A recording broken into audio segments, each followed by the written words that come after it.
बिस्मिल्लाहिर्रहमानिर्रहीम। अस्सलाम वालेकुम।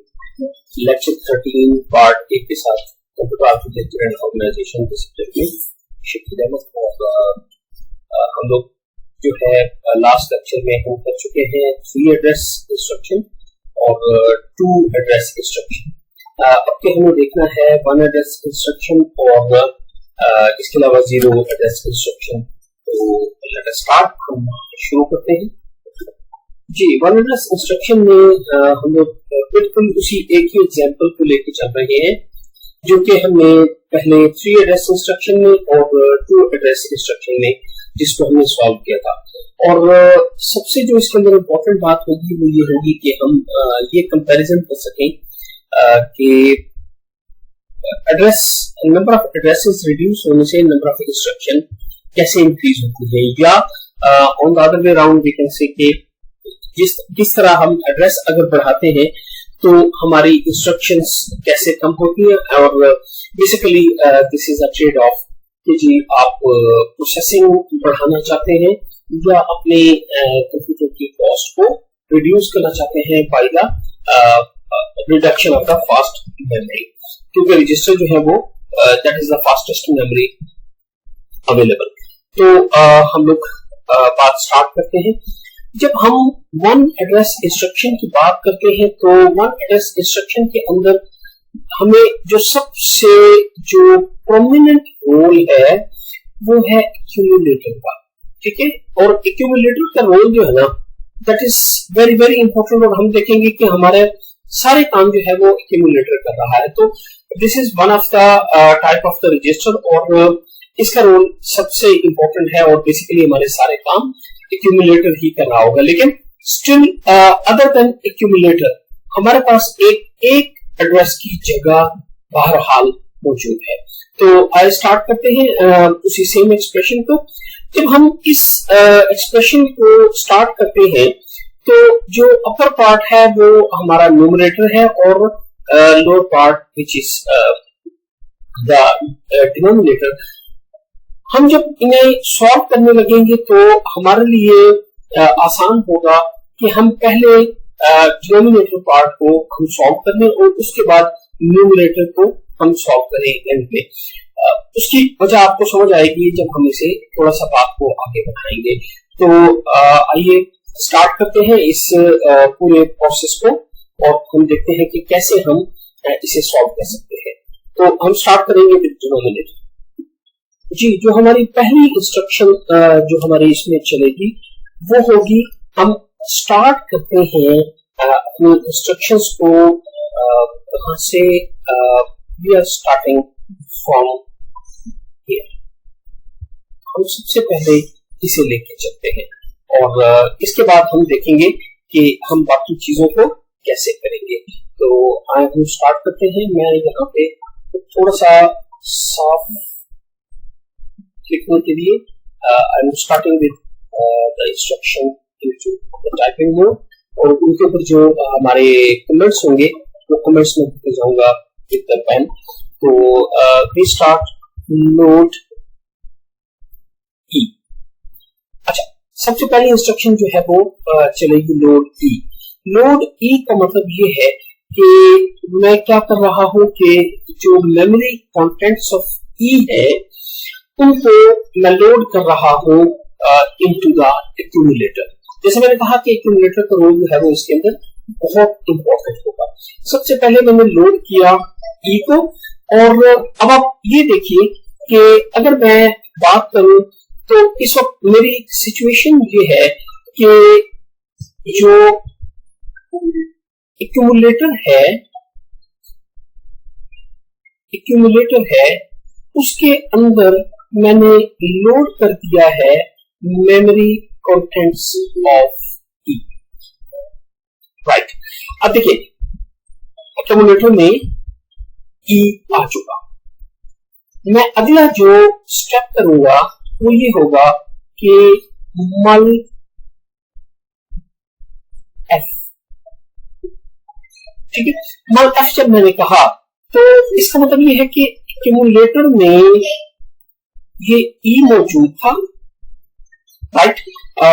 एक्यूमुलेटर में ई मौजूद था तो मैंने कहा कि उसको मल्टीप्लाई कर दो f के साथ। इसका मतलब है कि एक्यूमुलेटर मल्टीप्लाई हुआ मेमोरी कंटेंट्स ऑफ f के साथ और उसकी जो वैल्यू है वो स्टोर हो गई एक्यूमुलेटर में।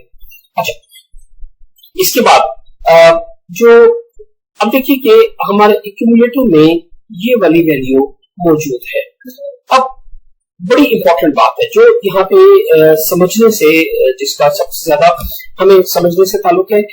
मेरे पास एक्यूमुलेटर है और एक्यूमुलेटर के अंदर ये वाले कंटेंट्स मौजूद हैं जो कि एड्रेस में सिर्फ एक ही इस्तेमाल कर सकता हूँ और मेरा जो बुनियादी टूल है वो मेरा एक्यूमुलेटर है।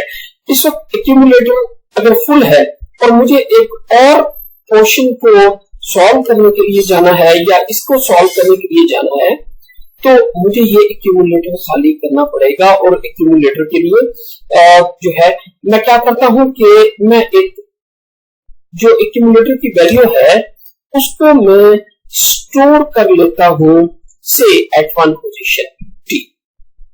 इसका मतलब क्या हुआ कि जो मेरे पास एक्यूमुलेटर की वैल्यू थी, जो मेरा एक्यूमुलेटर है जिसके अंदर बेसिकली क्या था e मल्टीप्लाई बाई f था उसके अंदर, तो वो चला गया at memory location of t।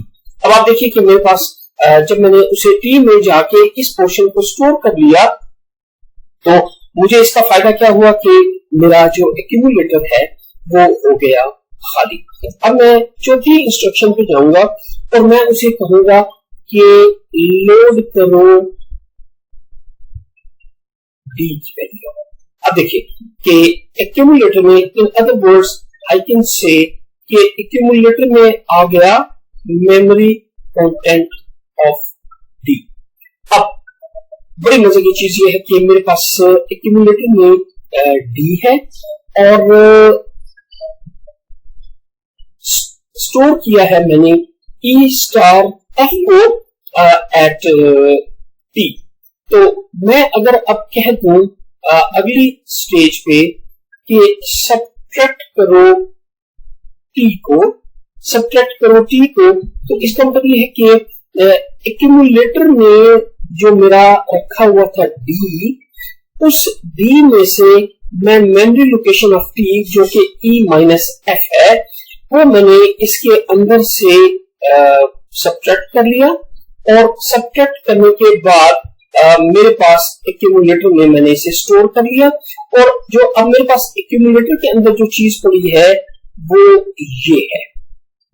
ठीक हो गया। और अब ये चीज मेरे पास एक्यूमुलेटर के अंदर है और मैं आगे चलता हूं और अब मुझे क्या करना है कि एक बार फिर मुझे जो है चूंकि टी लोकेशन मेरी फारिग हो गई है तो मैं क्या करता हूं, छठे नंबर पे जो मैं इंस्ट्रक्शन करूंगा तो मैं कहूंगा स्टोर टी। इसका मतलब ये है कि जो कुछ एक्यूमुलेटर में था, एक्यूमुलेटर में क्या था ये वाला ऑप्शन, ठीक है, एक्यूमुलेटर में जो कुछ था वो आ जाएगा मेमोरी लोकेशन ऑफ टी। इसका मुझे फायदा क्या हुआ, मुझे इसका फायदा ये हुआ कि मेरा जो एक्यूमुलेटर है that has been vacated again. अच्छा, मैं आगे चलता हूं। अब मुझे करना है प्रोसेस इस चीज को, इस पोर्शन को प्रोसेस करने के लिए मैंने क्या कर लिया है, मैंने अपना जो एक्यूमुलेटर है वो कर लिया है फारिग। अच्छा, चलते हैं आगे और तरीकाकार वही होगा कि सबसे पहले मैं करूंगा कि लोड जी। इसका मतलब ये है कि मैंने मेमोरी कंटेंट ऑफ जी जो है उनको लोड कर लिया है एक्यूमुलेटर में। अच्छा, अब जो मैं करना चाह रहा हूं, आपको अंदाजा है कि मैं करना ये चाह रहा हूं जी और एच को मैं मल्टीप्लाई करना चाह रहा हूं। तो मैंने जी जो है वो कर लिया है लोड इनटू द एक्यूमुलेटर और जब मैं करूंगा मल एच। देखिए इसका फायदा क्या होगा, इसका फायदा ये होगा कि एक्यूमुलेटर के अंदर जो भी चीज थी वो मल्टीप्लाई हो गई मेमोरी लोकेशन ऑफ एच में, और इसकी वैल्यू स्टोर हो गई इनटू एक्यूमुलेटर। अब आप ये देखिए कि अगर मैं चलता हूं इधर, तो एक्यूमुलेटर में मेरे पास G स्टार H ये जो है इस वक्त मेरे पास मौजूद है। ठीक है, मेरे पास जो है G स्टार H एक्यूमुलेटर में मौजूद है, और B minus E star F ये जो है ये मेरे पास इस कंडीशन में T में है, और ये चीज है एक्यूमुलेटर में। और इन दोनों के दरमियान मुझे क्या करना है, मुझे ऐड करना है, और इसके लिए हम जो अगली कमांड इस्तेमाल करेंगे वो होगी ऐड टी। ठीक है, कि टी के अंदर जो कुछ था, टी के अंदर क्या था, टी के अंदर था डी माइनस ई स्टार एफ, ये टी के अंदर रखा हुआ था। हमने कहा कि ऐड टी के एक्यूमुलेटर के अंदर रखा हुआ है एच, सॉरी एक्यूमुलेटर के अंदर है जी स्टार एच, एक्यूमुलेटर में है मेरे पास जी मल्टीप्लाई बाई एच, और टी के अंदर है डी माइनस टी एफ। जब मैंने ऐड टी कहा तो मैं एक्यूमुलेटर के अंदर जो वैल्यूज लेके आया, एक्यूमुलेटर की पहली वैल्यूज प्लस जो मेमोरी कंटेंट्स ऑफ टी है, और मेमोरी कंटेंट ऑफ टी क्या थे, D minus E minus F. तो इसका मतलब ये हुआ कि इस पर्टिकुलर कंडीशन में मेरे पास जो एक्यूमुलेटर है वो एक्यूमुलेटर के अंदर टोटल डिनोमिनेटर पड़ा है, राइट। मेरे पास पूरा डिनोमिनेटर जो है वो इस वक्त मौजूद है एक्यूमुलेटर के अंदर। किसी को कहीं पे समझ ना आई हो तो जस्ट इस पूरी बात को दोबारा से रिव्यू कर ले, तो I am doing in a very easy way, और मैं आसान तरीन तरीके से बताने की कोशिश कर रहा हूं। अच्छा, अब एक्यूमुलेटर के अंदर है मेरे पास ये वाला डिनोमिनेटर है, और इसके साथ अगर आप देखें तो टी लोकेशन जो है वो फारिग हो चुकी है, क्योंकि टी के अंदर जो कुछ था वो एक्यूमुलेटर के अंदर आके जमा हो चुका है, और मुझे अब एक्यूमुलेटर को खाली करना है क्योंकि मुझे न्यूमरेटर को भी सॉल्व करना है। लिहाजा मैंने जो अगला स्टेप करना है वो है स्टोर टी। इसका मतलब ये है कि जो कुछ एक्यूमुलेटर में रखा है which is totally the denominator, that would be stored into the memory location of P। अच्छा, अब थोड़ा सा हम जाते हैं इधर। इस वक्त हमारी सिचुएशन ये बन गई कि अगर मैं पूरी तरह इसको आपको करके दिखाऊं तो हुआ क्या है कि मुख्तलिफ प्रोसेस से गुजरने के बाद जो हमारा ये टोटल ये जो डिनोमिनेटर है इस कंडीशन में that has gone into the memory location of T. ये ध्यान में रखिएगा कि ये मुसलसल कोई चीज नहीं है, ये वाले स्टेप जो थे उस वक्त ये मेमोरी लोकेशन टी में नहीं था, ये अब जो है मेमोरी लोकेशन टी में है, और मैंने अपना एक्यूमुलेटर खाली कर दिया है बिकॉज मुझे करना क्या है, मुझे करना ये है कि जी अब न्यूमरेटर को भी मुझे सॉल्व करना है। तरीकाकार क्या होगा, सबसे पहले मैं लोड करूंगा फर्स्ट करें बी को, और उसके बाद मल्टीप्लाई कर दूंगा उसके साथ सी। एक्यूमुलेटर में ये मौजूद होगा, ये दोनों एक्यूमुलेटर में आ जाएंगे, और उसके बाद जो है हम चलते हैं, देखते हैं कि हम कैसे इसको सॉल्व करते हैं। तो मैं आता हूं उस पर। अब जब मैं न्यूमरेटर को सॉल्व करने की कोशिश करूंगा तो न्यूमरेटर बेसिकली क्या है, that is equal to A plus B star C. तो जब मैं इस पोर्शन को सॉल्व करने की कोशिश करूंगा तो मुझे इस बात का तो अंदाजा है कि मेरा एक्यूमुलेटर जो है वो मैंने फारिग कर लिया है, लिहाजा मैं सबसे पहले इसके अंदर लोड करूंगा बी, और उसके बाद अच्छा कोई ये भी तो सवाल कर सकता है कि पहले लोड में ए को क्यों नहीं करता। अगर मैं ए को करूंगा तो फिर मुझे ए को फिर स्टोर करके वापस, क्योंकि हमें पहले इन दोनों के दरमियान जो एक्शन है वो परफॉर्म करके इसके ऊपर एक्शन करना है। तो लोड करूंगा इसमें बी और उसको मल्टीप्लाई कर दूंगा सी के साथ।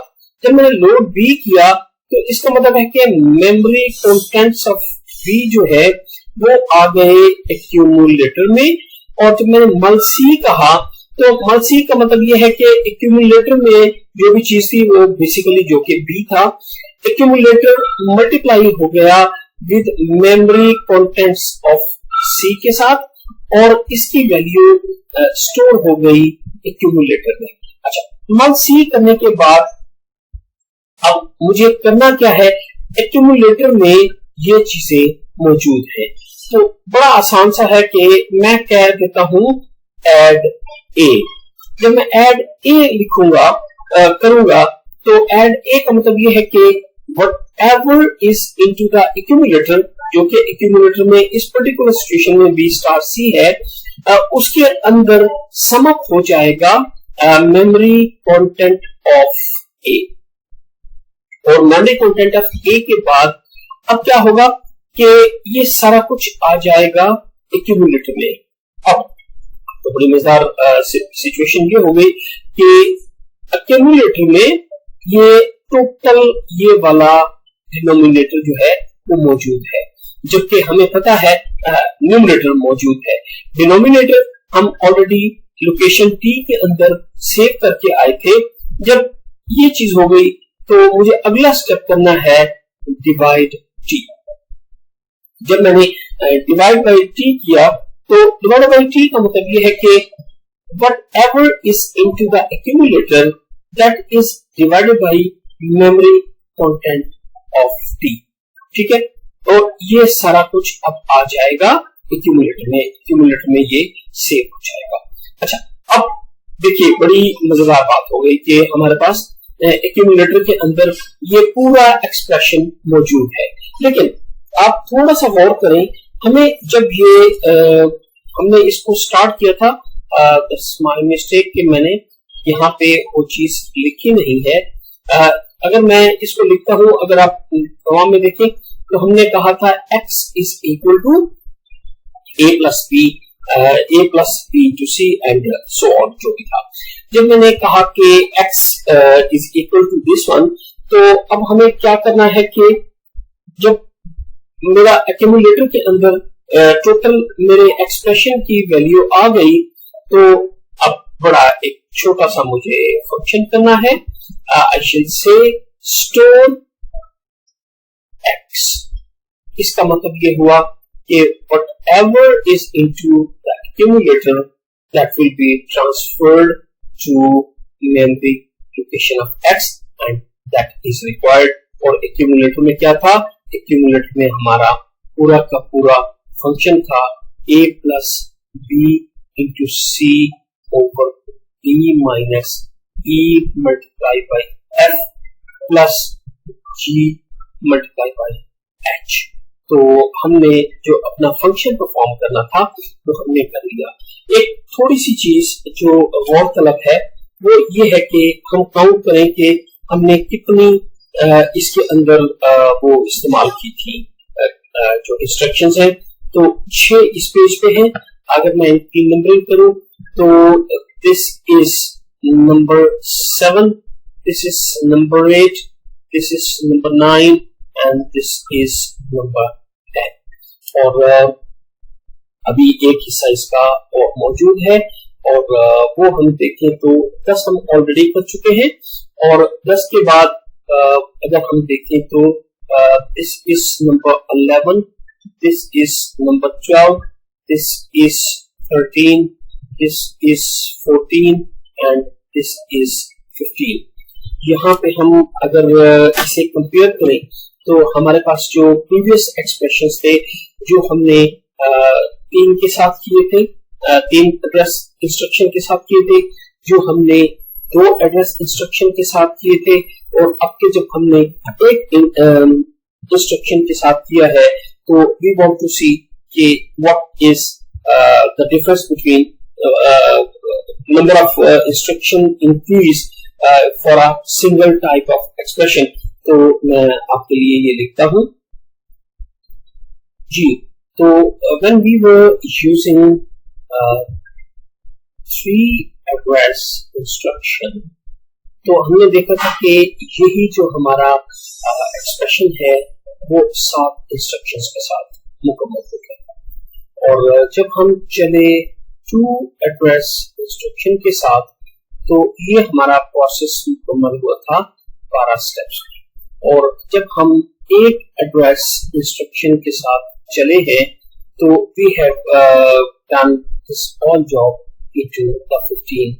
अगर आप ये देखिए कि हम जैसे जैसे इस तरफ बढ़ रहे हैं, हम एड्रेस को रिड्यूस करते जा रहे हैं, तो हमारी इंस्ट्रक्शन बढ़ती जा रही है। 2 एड्रेस पे 12, 3 एड्रेस पे 7 के साथ हमने किया था। तो basically this is a trade off between हम करना क्या चाहते हैं। इसके बाद हम जो अगला स्टेप करेंगे वो होगा कि अगर हम 0 इंस्ट्रक्शन के साथ करें, तो डेफिनेटली एक खास तादाद के साथ जो है वो इंस्ट्रक्शंस, नंबर ऑफ इंस्ट्रक्शन बढ़ेंगी।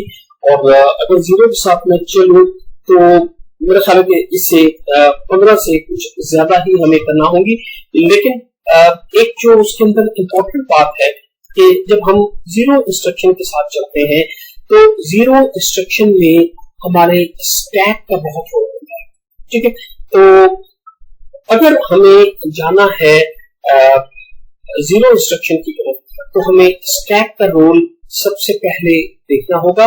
और स्टैक के रोल के साथ जो है हमें पुश एंड पॉप का भाई जो पूरा फैक्टर है वो समझना होगा। तो मैं अगला काम यही करता हूं कि इस पार्ट को, ये 22-23 मिनट का हुआ है और 30 मिनट का होने से पहले इसे मैं यहाँ पे स्टॉप करता हूँ। और जो सेकंड पार्ट को जो मैंने 0 इंस्ट्रक्शन के साथ इस लेक्चर का बनाना है, तो उसमें मैं जो है उसे थोड़ा सा बड़ा कर दूंगा और जो है हमारा एक घंटा मुकम्मल हो जाएगा। उसमें हम 0 इंस्ट्रक्शन भी कर लेंगे और 0 इंस्ट्रक्शन के साथ साथ हम जो स्टैकिंग का कॉन्सेप्ट है उसको हम रिवाइज कर लेंगे। अगरचे हम पहले कर चुके हैं, लेकिन चूंकि दरम्यान में वक्त इतना गुजर गया है कि हमें उसकी रिवीजन की दोबारा जरूरत है। तो यहाँ पे मैं आपको अल्लाह हाफिज कहता हूँ। अस्सलाम।